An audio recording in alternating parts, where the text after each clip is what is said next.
Hello and welcome everyone. आज हम company law के लेक्चर्स को आगे बढ़ाते हुए वोटिंग प्रोसेस को समझने की कोशिश करेंगे, इन विच हम लोग के पास टाइप्स ऑफ वोटिंग सबसे पहले हमें समझना पड़ेगा कि किस किस टाइप के वोटिंग प्रोसीजर्स है to pass a resolution. Second, हमको दो प्रोविजंस कम से कम आज करनी है, जिसमें से एक है voting by show of hands और दूसरा है वोटिंग बाय इलेक्ट्रॉनिक मीन्स। इतना हमारा आज का एजेंडा होगा इस पर्टिकुलर लेक्चर का। ओके, सो ज़्यादा टाइम वेस्ट ना करते हुए चलिए शुरू हो जाते हैं। सबसे पहला टॉपिक हमारा है types of voting. Now what do you mean bye types of voting, why do you require voting. देखिए, सबसे पहले हमको समझना होगा कि कंपनी जो है ये एक आर्टिफिशियल पर्सन है, और इसीलिए कंपनी जो भी डिसीजंस लेती है उसके लिए कंपनी को रेजोल्यूशंस पास करना पड़ता है। और जब भी रेजोल्यूशंस पास करती है कंपनी, तो the company has to pass an resolution only by a procedure of voting. Okay, so voting कराया जाता है जनरल मीटिंग में ताकि रेजोल्यूशंस पास किया जाए। सो our first point that we will try to understand is, in a general meeting decisions are taken by passing resolutions. Second point is, resolutions are passed by a process of voting. अब voting का process तो समझ में आ गया कि हमको voting कराना पड़ेगा रेजोल्यूशन पास करने के लिए, but we have to also understand there are different types of voting procedures which are given under Companies Act. In total, there are 4 voting procedures. Let us go through it one by one and go through it in detail also. First of all, 4 types of voting are there.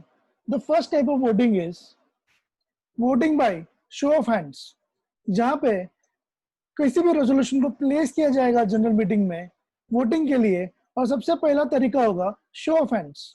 Show of hands मतलब जितने भी members बैठे हैं meeting में उनसे कहा जाएगा कि अगर आप इन फेवर है तो अपने हाथ को ऊपर कीजिए। तो जब जिन लोगों ने हाथ ऊपर इन फेवर किया हुआ है, तो इन दैट केस उनको काउंट किया जाएगा। अगर favour is more than against, if it is ordinary resolution, then it will be deemed to be passed. This is known as voting by show of hands. इसके बाद में there is one more in this modern technology, the digital India. So ये हमारा second type of voting है, जिसे हम कहते हैं voting via electronic mode. This is covered under section 108। So voting under electronic mode, what do you mean by voting under electronic mode. आज की तारीख में हम इलेक्ट्रॉनिक पेमेंट्स करते हैं, किसी दुकान में जाते हैं, कुछ खरीदते हैं, तो हम लोग इलेक्ट्रॉनिक पेमेंट यूपीआई के द्वारा करते हैं। सिमिलरली कंपनी हमको एक फैसिलिटी देगी ताकि हम हमारे लैपटॉप से, हम हमारे ईमेल आईडी से, हम हमारे मोबाइल फोन से अपना वोट का कास्टिंग कर सके। इस प्रोसीजर को हम कहते हैं वोटिंग वाया इलेक्ट्रॉनिक मोड। इसमें काफी सारे बारीक प्रोविजंस है, रूल्स है, जिनको कि हम इस लेक्चर में ही समझने वाले हैं और काफी सरलता से समझने वाले हैं। Okay, third type of voting is voting by demand of poll, जहां की एक जनरल मीटिंग में शो ऑफ हैंड्स वाली वोटिंग कंप्लीट हो चुकी है, बट कुछ मेंबर्स है जो उससे खुश नहीं है। वो चाहते हैं कि वोटिंग बाय पोल हो। पोल बैलेट पेपर में भी हो सकता है, और जब ऐसी डिमांड आती है तो चेयरमैन का रिस्पॉन्सिबिलिटी है कि वो डिमांड ऑफ पोल को एक्सेप्ट करे और वोटिंग बाय पोल कराए। इसके जो प्रोविजंस है वो सेक्शन 109 में कवर किए गए हैं। नेक्स्ट है वोटिंग बाय पोस्टल बैलेट। क्योंकि हमारे मेंबर दूर दूर के शहरों में, गांवों में रहते हैं, सो उनके लिए हर एक जनरल मीटिंग में रजिस्टर्ड ऑफिस में आना काफी ही मुश्किल और कॉस्टली अफेयर भी हो सकता है। ज्यादा से ज्यादा पार्टिसिपेशन के लिए इस मेथड को लाया गया है, जिसे हम कहते हैं वोटिंग बाय पोस्टल बैलेट, जिसमें कि एक पोस्टल एनवेलप में रेजोल्यूशन का ड्राफ्ट भेजा जाता है और मेंबर से कहा जाता है कि वो अपना वोटिंग कास्ट कर सकता है by sending that postal ballot back to us with an answer as to whether he is in favor of the resolution or against the resolution by ticking yes or no. जैसे ही envelope registered office में आते हैं उन्हें count किया जाता है and accordingly it is decided whether the resolution is passed और not. That is known as voting by postal ballot. अब हम इन चारों के डिटेल में हम एनालिसिस करेंगे, प्रोविजंस को समझेंगे. इस लेक्चर में हम दो कवर करेंगे, voting by show of hands और दूसरा वोटिंग बाय इलेक्ट्रॉनिक मोड. और हमारे नेक्स्ट लेक्चर में, नेक्स्ट वीडियो में हम लोग डिमांड ऑफ पोल और पोस्टल बैलेट को भी कवर करेंगे. Okay, so let us start with voting by show of hands. सबसे पहला जो हमारा है सेक्शन 107 में है, उसे कहते हैं voting by show of hands. Now what do you mean by voting by show of hands? ये मैंने काफी हद तक तुमको थोड़ा सा एक टीजर या थोड़ा सा एक ट्रेलर ऑलरेडी दे दिया है इंट्रोडक्शन में. मेंबर्स बैठे होंगे जनरल मीटिंग में, उनके सामने एक प्रपोज्ड रेजोल्यूशन प्लेस किया जाएगा और इस रेजोल्यूशन को पास करने के लिए हमें क्या करना पड़ेगा? वोटिंग कराना पड़ेगा. और सबसे पहला जो तरीका वोटिंग का है वो होता है शो ऑफ हैंड्स, जिसमें मेंबर्स को रेजोल्यूशन पढ़ा जाता है और मेंबर्स को कहा जाता है कि वो अगर इन फेवर है तो अपना हाथ ऊपर करे. जितने भी मेंबर्स ने हाथ ऊपर किया है उनका काउंट लिया जाता है एज इन फेवर और इस तरह से इसका रिजल्ट निकाला जाता है. इस voting by show of hands का जो भी रिजल्ट है that is decided by the chairman and declared by the chairman. Okay, इतना इंट्रोडक्शन समझ में आया है. आगे बढ़ते हैं, प्रोविजंस में जाते हैं. सेक्शन 107 में दो पार्ट्स है जो हमको समझना है. पहला है सेक्शन 107 सबसेक्शन 1 और दूसरा है सेक्शन 107 सबसेक्शन 2. सबसेक्शन 1 कहता है कि जनरल मीटिंग में किसी भी रेजोल्यूशन को हम वोटिंग के लिए डाल सकते हैं, वोटिंग के लिए प्लेस कर सकते हैं by show of hands. That means a resolution put to vote in the general meeting shall be decided by show of hands. Shall be decided by show of hands, provided that no member demands for a poll or an electronic voting facility has not been given. So अगर समझो कि कोई भी member पोल के लिए demand नहीं करता है या इलेक्ट्रॉनिक वोटिंग फैसिलिटी का इस्तेमाल नहीं किया गया है, तो जो शो ऑफ हैंड से जो डिसाइड हुआ है उसे माना जाएगा कि वो रिजल्ट है उस पर्टिकुलर रेजोल्यूशन का. आई होप आपको ये समझ में आ रहा है. So section 107 subsection 1 says at the general meeting the resolution put to vote shall be decided by show of hands, shall be decided by show of hands, provided that unless a poll is demanded under section 109 or a voting is carried out electronically under section 108. So अगर हमने पोल नहीं करवाया है, पोल का demand किसी member ने नहीं किया है या इलेक्ट्रॉनिकली नहीं हो रहा है, इन that case show of hands का जो डिसीजन है उसको हम फाइनल मान के रेजोल्यूशन को पास या फेल्ड माना जाएगा. तो आई होप आपको सेक्शन 107 सबसेक्शन 1 समझ में आया हो. सेकेंड जो पार्ट है सेक्शन 107 का, विच इज सेक्शन 107 सबसेक्शन 2, ये कहता है this section 107 subsection 2 says that a declaration by the chairman of passing of resolution or otherwise, जो चेयरमैन जो डिक्लेयर करेगा that the resolution is passed or failed by show of hands, और इसी चीज को अगर वे एंट्री के तौर पर इफेक्ट देते हैं इन द मिनट्स बुक, मीटिंग के मिनट्स में इसका एंट्री किया जाता है कि ये रेजोल्यूशन पास्ड है या फेल्ड है as per the chairman declaration, then the entry in the minutes book and the declaration of the chairman would be considered as conclusive evidence. What do you mean by conclusive evidence? Conclusive evidence means tomorrow this will be used as proof of evidence in the court of law, and this will be the final evidence. No other evidence needs to be provided. It is conclusive in nature. Okay, so I hope you have understood section 107 subsection 1 as well as section 107 subsection 2. Section 107 subsection 1 says that at the general meeting, resolution put to vote shall be decided by the show of hands. Show of hand से decide हो जाएगा अगर किसी member ने, if no member demands for poll और the facility of electronic voting has not been availed. अगर section 109 और 108 picture में नहीं आएगा तो इन दैट केस सेक्शन 107 का जो भी रिजल्ट आएगा उससे मान लिया जाएगा कि आपका रेजोल्यूशन पास्ड है या फेल्ड है. सो आई थिंक ये पॉइंट आपको क्लियर हो चुका होगा. दूसरा इसमें पॉइंट ये था कि ये जो एविडेंस है कि इस पर्टिकुलर शो ऑफ हैंड्स को प्रॉपरली कराया गया था मीटिंग में, उसके लिए declaration of chairman plus the entry in the minutes book will be sufficient and conclusive evidence in the court of law. So अगर डिक्लेरेशन हमें मिल जाता है और हमें एंट्री मिलता है मिनट्स बुक में, then it will be conclusive evidence of the fact of passing of such resolution और otherwise. Okay, so this is what was section 107. ये समझ में आ चुका होगा. अब एक बड़ा टॉपिक है section 108 which speaks about voting through electronic means.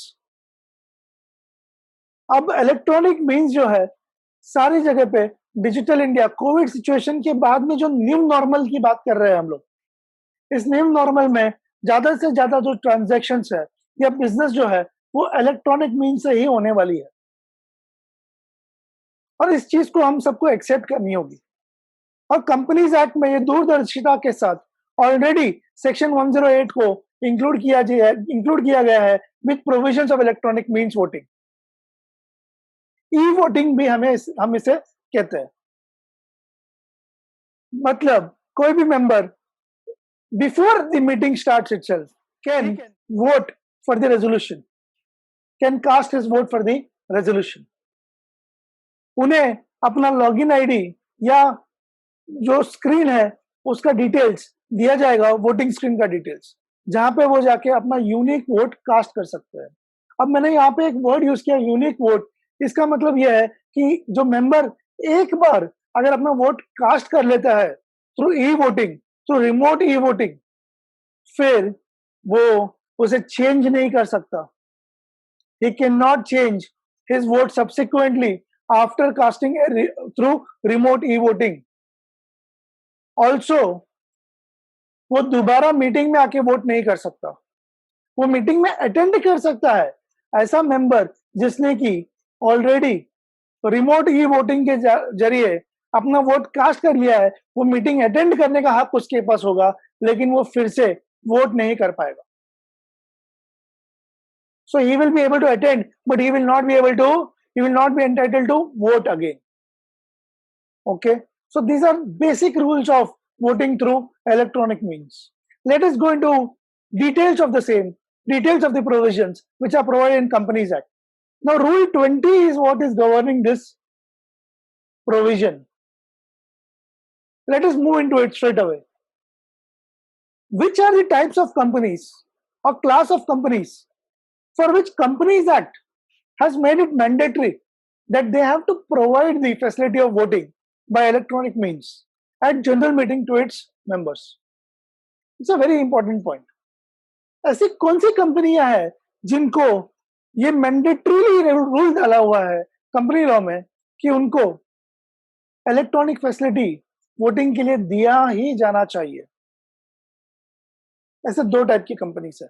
सबसे पहले किसी भी listed company, any listed company which has its shares or securities listed on the stock exchange, such kind of company will have to provide electronic voting facility. And second type of company is means other than listed company, unlisted company हो, तो in that case अगर ऐसी company के पास 1000 से ज्यादा member हो, 1000 या 1000 से ज्यादा, means not less than 1000 members, in that case such company shall also provide facility of remote electronic voting facility. इसके अलावा जो कंपनीज है उन्हें मैंडेटरी नहीं है बट वॉलंटरीली वो प्रोवाइड कर सकते हैं. This is extremely important from case study point of view. Case study में इसके बारे में क्वेश्चन पूछा जा सकता है और आपको अलर्ट रहना होगा कि किस टाइप के कंपनीज को मैंडेटरी है. इसमें एक चीज याद रखना है हमको, एक एग्जम्पशन भी दिया हुआ है कि voting through electronic means may not be provided by a Nidhi company. हम निधि कंपनी क्या है वो टाइप्स ऑफ कंपनी में ऑलरेडी समझ चुके हैं. इसके अलावा कोई एंटरप्राइज है या इंस्टीट्यूशनल इन्वेस्टर है जिनको कि सेबी के आईसीडीआर रेगुलेशंस 2009 में रेफर किया गया है, उन्हें भी एग्जम्पशन दिया गया है. They are also exempted. So Nidhi company as well as any enterprise or institutional investor as referred to in chapters of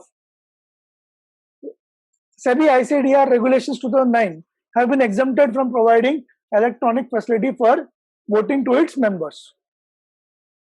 आपको याद रखना है, इसमें निधि कंपनी को याद रखना है कि इन्हें एग्जम्पशन दिया गया है. ओके, सो ये पॉइंट क्लियर है. इसका नेक्स्ट पॉइंट है कि ई वोटिंग का फैसिलिटी का प्रोसीजर क्या है. जो रूल 20 में दिया हुआ है इसका प्रोसीजर कैसा है. एक लंबा चौड़ा सा लिस्ट दिया हुआ है आईसीए के मॉड्यूल में. मैं कोशिश कर रहा हूं कि इसे काफी सरलता से हम इसे ब्रेक डाउन कर पाए into smaller pieces and understand it. So I will segregate it into 4 different pieces. What are these 4 different pieces? First thing is notice. Notice of the meeting, उसमें क्या प्रोवाइड किया जाएगा जिससे कि मेंबर को समझ में आए कि ई वोटिंग फैसिलिटी दिया गया है. सेकंड, हम एक्चुअली ई वोटिंग कैसे किया जाएगा इसका प्रोसीजर समझेंगे. थर्डली, ई वोटिंग को कराने के लिए, कंडक्ट करने के लिए कंपनी को एक स्क्रूटिनाइजर को अपॉइंट करना पड़ता है जो कि ये ई वोटिंग को कंप्लीटली ओवरसाइट करेगा, ओवरसी करेगा और इसके रिजल्ट्स भी डिक्लेयर करेगा या उसका रिजल्ट्स का रिपोर्ट चेयरमैन को देगा. So this is your appointment and functions of scrutiniser. जो लास्ट पार्ट होगा इस पर्टिकुलर प्रोसीजर का वो होगा रिजल्ट्स के बारे में बात करेंगे और रेजोल्यूशन कैसे पास होगा उसके बारे में बात करेंगे. तो ये सेक्शन 108 में ही दिया हुआ है. Okay, so let us start without wasting our time now. First of all, notice. What do you mean by notice? Notice क्या होता है ये हमने सेक्शन 101 में ऑलरेडी देखा हुआ है तो हम वो रिपीट नहीं करेंगे. हम सिर्फ रेलेवेंट पोर्शन क्या है, नोटिस में इलेक्ट्रॉनिक वोटिंग का फैसिलिटी दिया हुआ है, इसका इंफॉर्मेशन इस नोटिस में दिया जाना चाहिए. तो आपका सबसे फर्स्ट पॉइंट होगा कि notice of the meeting shall be send to all the persons entitled to attend the meeting. Who are the persons entitled to attend the meeting? Any member who is entitled to attend and vote in the meeting, auditors of the company and the directors of the company. ये हमने सीखा था section 101 में. अब notice shall be placed on the website of the company. एक तो उन्हें individually भेजा जाएगा थ्रू डिफरेंट मोड्स. भेज सकते हैं हम. क्या क्या मोड हमने डिस्कस किया थी. हम कुरियर से भेज सकते हैं, हम स्पीड पोस्ट से भेज सकते हैं, हम रजिस्टर्ड पोस्ट से भेज सकते हैं, हम इलेक्ट्रॉनिक मीन से भेज सकते हैं. इसके अलावा हमें वेबसाइट, अगर कंपनी की वेबसाइट हो तो कंपनी की वेबसाइट पे हमें क्या करना पड़ेगा, उसे प्लेस करना पड़ेगा. जैसे ही हम नोटिस डिस्पैच करेंगे, नोटिस का एक कॉपी हमको वेबसाइट पे भी चढ़ाना पड़ेगा, पब्लिक करना पड़ेगा. इसके अलावा हमें पब्लिक एडवर्टाइजमेंट भी देना पड़ेगा. So public notice of the meeting through advertisement shall be published immediately after dispatch of the notice. जैसे ही नोटिस भेजा जाता है इमीडिएटली आपको क्या करना पड़ेगा, एडवर्टीजमेंट किस में डालना पड़ेगा, आपको पब्लिश करना पड़ेगा इन न्यूज़पेपर. कौन से न्यूज़पेपर? पहले तो आपको एक इंग्लिश न्यूज़पेपर में करनी पड़ेगी और एक रीजनल न्यूज़पेपर जहां की कंपनी का रजिस्टर्ड ऑफिस सिचुएटेड है. ओके, ये पार्ट क्लियर है. तो नोटिस किस किस को भेजना जाना चाहिए, किस किस को भेजना जाना चाहिए और किस मोड से भेजा जाना चाहिए, उसे हमने यहाँ पे कवर किया। अब नोटिस में क्या होने चाहिए, what are the contents of the notice which will be there, which refers to this particular section or provision of e-voting. Let us understand that. Notice shall contain the company is providing facility, company provide कर रही है facility of voting by electronic means. पहले तो members को समझ में आना चाहिए, members को knowledge में आना चाहिए कि हमारे पास ये voting का facility दिया गया है, और वो कंपनी ने किस में बताना है, नोटिस में बताना है। Second point, that the members who have been able to cast the vote, ये हमें नोटिस में बताना पड़ेगा कि अगर आपने वोट कास्ट किया हुआ है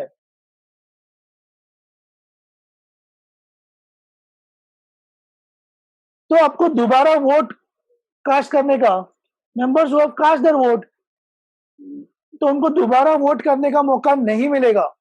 लेकिन जिन लोगों ने वोटिंग कास्ट नहीं किया है थ्रू ई रिमोट वोटिंग, उनके लिए those people, those members who have not cast their vote through remote e-voting will have that facility to vote in the meeting.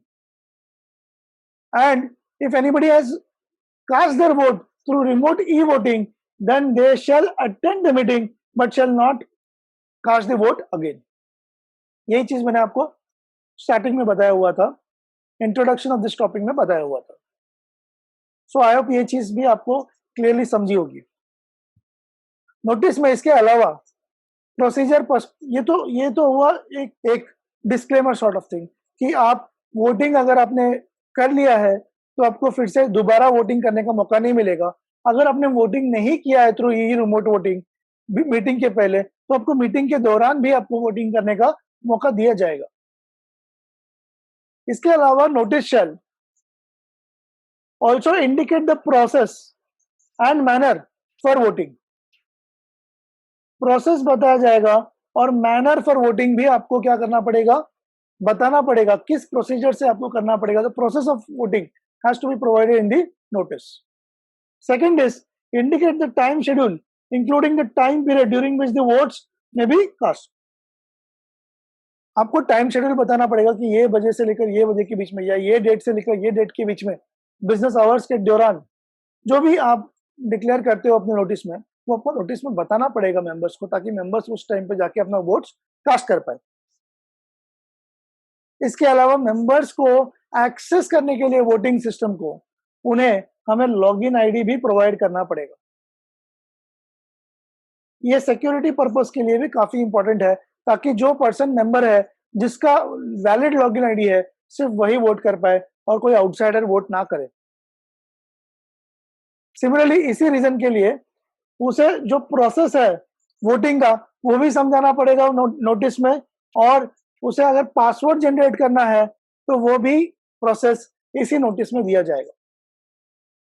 I hope आपको समझ गया हो। I'm pretty much sure you would have understood this thing.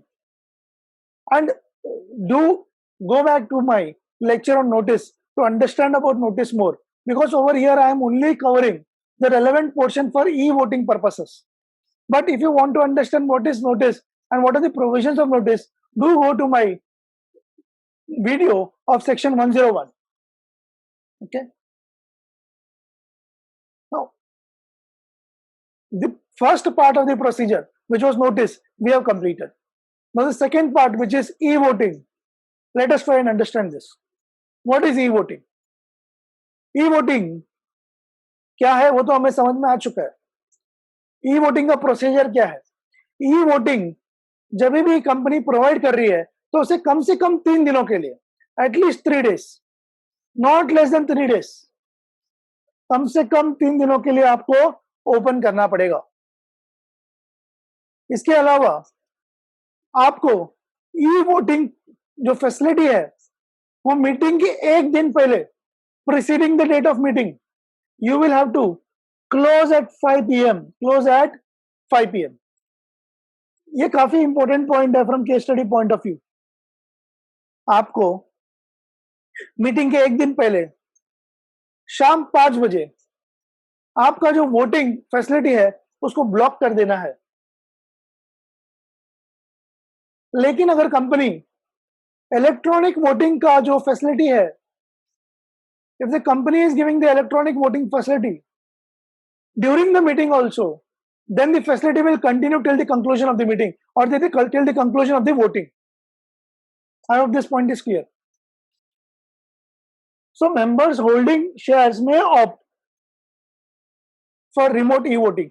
अब यहाँ पे point देखिए, मे vote का मतलब यह है कि उनके पास ऑप्शन है, मेंबर्स के पास क्या है, ऑप्शन है कि अगर वो चाहे तो वो ई वोटिंग करे या वो पर्सनली मीटिंग में आके अपना वोट कास्ट कर सकते हैं. दोनों भी ऑप्शंस कंपनी को देनी होगी. Okay, this point is also clear. Now once a vote is cast by the member, he shall not be able to change the vote subsequently. ये भी मैंने ऑलरेडी बताया हुआ है. Such a member may participate in the meeting. Member meeting में participate जरूर कर सकता है, लेकिन उसे फिर से वोट करने का मौका नहीं दिया जाएगा. This part is also clear. At the end of the remote e voting period, जैसे ही एंड कब होगा ई वोटिंग पीरियड, जो भी वोटिंग पीरियड नोटिस में दिया होगा कम से कम 3 दिन का होना चाहिए, और आप ज्यादा से ज्यादा कब तक एक्सटेंड कर सकते हो, till the preceding date of the meeting 5 PM. Meeting समझो, मीटिंग का डेट है ऑन 13th of June, तो आप 12th of June को शाम को 5 बजे आपको वोटिंग लाइंस क्या करना पड़ेगा, क्लोज करना पड़ेगा, ब्लॉक करना पड़ेगा. इसके आगे आप वोटिंग नहीं कर सकते हो. So the facility shall be blocked. I hope this point is also clear to all of you. See, I am trying to take it one step at a time to understand the e-voting process. Otherwise, the procedure is very large. If you see in module, you will have at least 18, 19, 20 points. So I hope with this format you are able to understand it. Now, to conduct the voting, the company will have to appoint a scrutinizer. Company को एक scrutinizer appoint करना पड़ेगा. अब इस scrutiniser को कौन appoint करेगा? सबसे पहले तो स्क्रूटिनाइजर को अपॉइंट बोर्ड ऑफ डायरेक्टर्स करेंगे. He shall be a person in the opinion of the board of directors who can scrutinize the voting and remote e-voting process in a fair and transparent manner. Board of directors को ऐसा लगता है कि ये जो person है, ये person को हम स्क्रूटिनाइजर करके अपॉइंट करेंगे और ये ई वोटिंग प्रोसेस जो है और वोटिंग प्रोसेस जो है इसे फेयरली एंड ट्रांसपेरेंट मैनर से कर पाएगा. और ये जो स्क्रूटिनाइजर जो है, ये एक पर्सन होना चाहिए जो एक पर्टिकुलर रेपुटेशन वाला पर्सन है, और ये कंपनी के एम्प्लॉयमेंट वाला पर्सन नहीं होना चाहिए. He may be a person who is a practising chartered accountant, practising company secretary, practising cost and management accountant, या वो एडवोकेट भी हो सकता है या कोई और पर्सन हो सकता है जो कि एम्प्लॉयमेंट में नहीं है कंपनी के, who is not in employment of the company. Such person shall also, आप जिसको अपॉइंट करना चाहते हो वो खुद भी अपना कंसेंट दे दे, वो खुद भी विलिंगनेस दिखाए कि वो अपॉइंट होने को तैयार है और वो अवेलेबल है, ताकि ये जो काम है वो कर सके. ओके, स्क्रूटिनाइजर में ही, स्क्रूटिनाइजर को अपॉइंट कैसे करते हैं वो हमने लास्ट स्लाइड में देख लिया. अब हम समझेंगे कि स्क्रूटिनाइजर का काम क्या है. सबसे पहले तो जैसे ही वोटिंग कंप्लीट होता है, after the conclusion of voting immediately the scrutinizer shall first count the votes cast in the meeting. इसका मतलब क्रोनोलॉजी को समझो. सबसे पहले तो स्क्रूटिनाइजर अपॉइंट होगा, स्क्रूटिनाइजर वोटिंग को कंडक्ट करेगा, और उस वोटिंग कंप्लीट होने के तुरंत बाद मीटिंग में जो वोटिंग कास्ट हुआ है, मीटिंग में जो पर्सनली प्रेजेंट रह के या प्रॉक्सी के द्वारा जो वोटिंग कास्ट हुआ है, उन्हें सबसे पहले काउंट किया जाएगा. So first point is the votes cast in the meeting will be counted. After that the votes which have been cast through remote e voting, electronic voting, will be unblocked. Unblock the votes cast through remote e voting. और इस काम को at least 2 witness के सामने करना पड़ेगा, और ये विटनेस भी कंपनी के एम्प्लॉइज नहीं होने चाहिए. ओके, इसके बाद में इन ये पूरा वोट्स जो है, मीटिंग वाला वोट्स एज वेल एज जो ई वोटिंग वाला वोट्स, इन्हें साथ में कंसोलिडेट किया जाएगा और एक कंसोलिडेटेड स्क्रूटिनाइजर्स रिपोर्ट क्रिएट किया जाएगा या बना दिया जाएगा बाय द स्क्रूटिनाइजर। इस रिपोर्ट में होगा कितने वोट्स इन फेवर आए हैं और कितने वोट्स अगेंस्ट आए हैं। प्रोसीजर आपको समझ में आ रहा है? अब ये रिपोर्ट का स्क्रूटिनाइजर क्या करेगा? स्क्रूटिनाइजर इस रिपोर्ट को चेयरमैन को सबमिट करेगा, will submit this report to the chairman of the meeting. कितने दिन के अंदर? Not later than 3 days from the conclusion of the meeting. मतलब मीटिंग कंप्लीट होने के 3 दिन के अंदर अंदर स्क्रूटिनाइजर अपना जो रिपोर्ट है वो चेयरमैन को सबमिट कर देगा। समझो मीटिंग है 15 जून को है, मीटिंग कंक्लूड हुआ, काउंटिंग कंप्लीट हुआ, कंसोलिडेटेड स्क्रूटिनाइजर्स रिपोर्ट क्रिएट हो चुका है। इसे सबमिट कब तक किया जा सकता है? 16, 17, 18, 18th is your last date, not later than 18th। इतने टाइम में scrutinizer has to submit the scrutinizer's report to the chairman. Chairman इस रिपोर्ट के बेसिस पे क्या करेगा? Declare the results. Chairman or the person authorized by him shall declare the results of the voting forthwith, immediately declare कर देगा। Scrutiniser एक register maintain करेगा to record कि कितने और किसने एसेंट दिया है, डिसेंट दिया है। एसेंट मतलब इन फेवर, डिसेंट मतलब अगेंस्ट, और उस मेंबर का पर्टिकुलर्स, उनका number of shares, share holding का डिटेल्स उस पर्टिकुलर रजिस्टर में मेंटेन किया जाएगा। और इस रजिस्टर को स्क्रूटिनाइजर अपने सेफ कस्टडी में रखेगा। The register will be maintain in the safe custody of the scrutiniser until the chairman signs the minutes of the meeting and the minutes of the meeting is published. Till then it will remain in the safe custody of the scrutinizer. I hope this point is clear. So we have covered the scrutinizer's part also. Now the last part is results of the voting. I have already confirmed in the last slide that basis the scrutinizer's report, the chairman or the person authorized by the chairman will declare the results. Once the results are declared, along with then the results plus the report of the scrutinizer shall be placed on the website of the company. Company के website में जो भी results declare हुआ है और scrutiniser का report दोनों को प्लेस किया जाएगा, दोनों को वेबसाइट पे पब्लिश किया जाएगा। ओके, और ये इमीडिएटली करना होगा। If the company is a listed company, अगर कंपनी लिस्टेड कंपनी हो तो ये जो भी रिजल्ट्स है और स्क्रूटिनाइजर का रिपोर्ट है, that has to be sent to the concern stock exchange जहां की कंपनी के शेयर्स लिस्टेड है, and such stock exchange shall place the results on their website. Stock exchange क्या करेगी? स्टॉक एक्सचेंज को कंपनी रिजल्ट्स देगी, stock exchange इसको stock exchange के वेबसाइट, जैसे बीएसई को सबमिट किया तो BSE Bombay stock exchange bse.com पे अपलोड कर देगी। So I hope this is also clear. Subject to the receipt of requisite number of votes, the resolution shall be deemed to be passed on the date of relevant general meeting. अगर ये कोई resolution ordinary resolution है तो ordinary resolution के provisions के मुताबिक अगर number sufficient number of votes in favour आ चुका है तो उसे मान लिया जाएगा कि वो पास हो चुका है उस पर्टिकुलर जनरल मीटिंग में। और जब हम वोट्स को गिनेंगे तो हम जो मीटिंग में वोट्स हुए हैं प्लस जो ई वोटिंग से वोट्स हुआ है, दोनों को मिला के जो रिजल्ट आता है उसी को हम लोग ध्यान रखेंगे, उसी को हम लोग कंसिडर करेंगे। ओके, लास्ट पॉइंट इज काफी इंपॉर्टेंट पॉइंट है, लास्ट पॉइंट है लेकिन इंपॉर्टेंट पॉइंट है। A resolution propose to be considered through e voting shall not be withdrawn.